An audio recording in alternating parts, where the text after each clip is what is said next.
Hell's Kitchen is back on home base on Fox after skipping a week due to the World Series. Just to jog your memory, the previous episode had a whole lotta shaking up going on as Chef Gordon Ramsay decided to deep six the rookies versus veterans premise of season 18 after both teams stumbled through dinner service. Now, the red team is all male and the blue team is all female. We will soon see how that works out on episode 5, Fish Out of Water, 9 p.m. The recap of last week made me nostalgic after seeing how the rookies came on strong in that weird snow-themed challenge involving soup and hearing the All-Stars grouse about always losing. Shock, ion. A lot of smoking followed in the wake of Chef Ramsay's switcheroo of the players. As ex-veteran Brett House had put it so elegantly, that was unexpected as bleep, 9:03 p.m.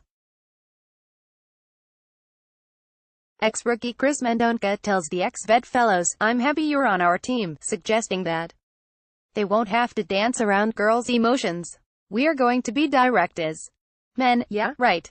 Or as Trevor McGrath opines, "We've got each other's backs.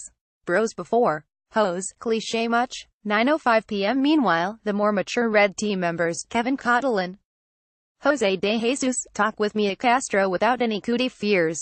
She asks Jose, "Do you have kids?" Turns out he does, a daughter, 11, and a son, 4.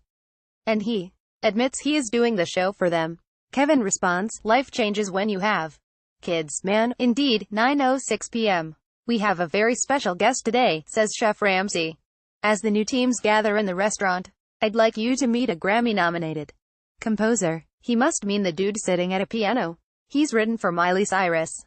You remember the song, Wrecking Ball, and he has also written for Celine Dion. Please welcome Stefan Mochio. He is using this guest as an example of someone who is at the top of his game and possesses great versatility. Stefan here is comfortable playing in the classical style, cue music, rock and roll, cue more music. The blues, yes, more ivory tinkling. 9:10 p.m. A great musician is like a great chef. He has the ability to work across a wide variety of styles. The challenge: each team will work with the same incredible protein cooked in 7 different ways: steamed, wood-burning oven, baked, grilled, poached, hot smoked, pan-seared and shallow fried, and the protein fish. Marino rolls out a wagon full of smelt. Smelt? Really? No. Suddenly, what I presume is a giant halibut falls from the ceiling because that is the actual protein. 9:12 p.m. And they are off. Each contestant gets just one piece of fish. As sous chef Jockey notes, no margin for error. Chris does a steamed fish in parchment. T. Gregoire is making a stock for deglazing. Scott Leonis oddly asks if there is yellow food coloring. Sous chef Christina sasses back, "It's not an Easter egg challenge," and suggests turmeric. Gizzy Barton's grilled fish is not looking good and is falling apart. 9:16 p.m. Los Angeles chef and Michelin star restaurant owner David Lefevre is the guest judge. During this round, each of the 7 styles of cooking goes head-to-head. Gizzy, whose flavor is great, is up against Brett, whose fish is dry from using soy. She claims she meant to cut her halibut in 3 pieces for even cooking. The ladies earn a win. Steamed pits Chris against Mia. Mia pours her broth tableside style to Chris' chagrin. "I can't wait to squash her." Chris unwraps his parchment and Lefevre is pleased, but he needed more aromatic fixings. Another point for the gals. Poached is next, with Kevin and Roe. Finally, one for the boys. Hot smoked. Scott Lee versus Kanaya Houston. Lack of smoke flavor dooms Scott Lee and the ladies are killing it.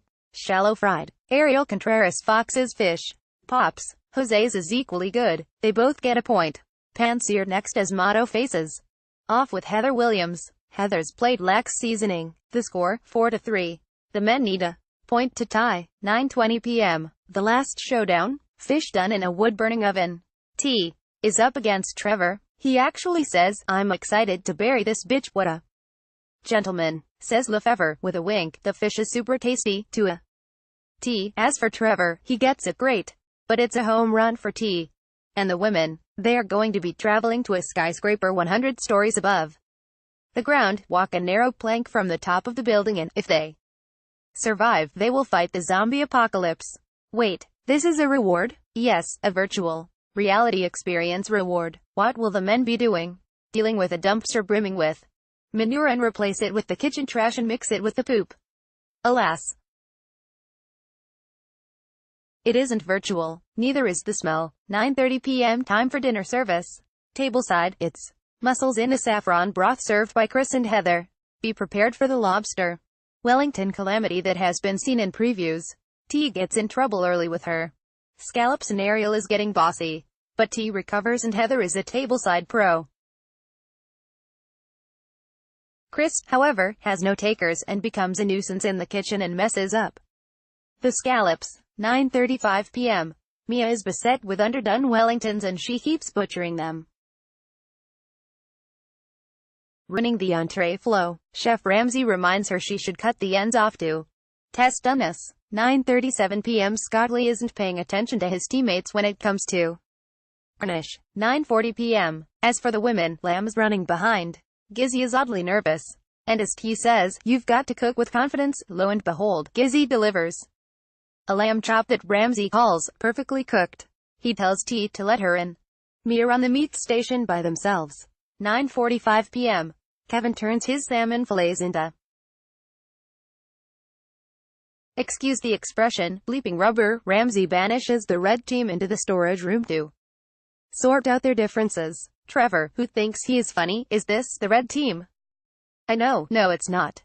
"Is it over?" "No, it's not." "Was it over when the Germans bombed Pearl Harbor?" "No, it's not over yet. I know John Belushi. You are no John Belushi." 9:47 p.m. Alas, the sauce for the Wellington produced by the red team has gone cold and Ramsay angrily tosses the pitcher. Then he tosses the chefs out of the kitchen and orders them to pick people they want to get rid of. As for the female blue team, they get their acts together and then some. Ramsay calls over Gizzy and tells her, "When you cook like that, everything is absolutely on point. Why you holding back?" He says she can cook but he's looking for a leader. She blames her self-doubt. 9:54 p.m. The most problems were at the fish station, but Kevin points the finger at Scott Lee and his garnish. Chris goes after Scott Lee and Brett, who was responsible for the cold sauce. Motto says ditto. 9:57 p.m. Scott Lee and Kevin, two of the more skilled male cooks, are in danger. They make their cases. Person leaving is, surprise, Kevin. Ramsay says he is nowhere near as hungry as the last time he was on the show as the season 6 runner-up, adding, "Do not ever underestimate the importance of being passionate. When you give up, I'm going to give up on you." Next week, soap operas served as Heather and T, who have a budding friendship, get into a grudge match of sorts. Sign up for Gold Derby's newsletter with experts' latest predictions.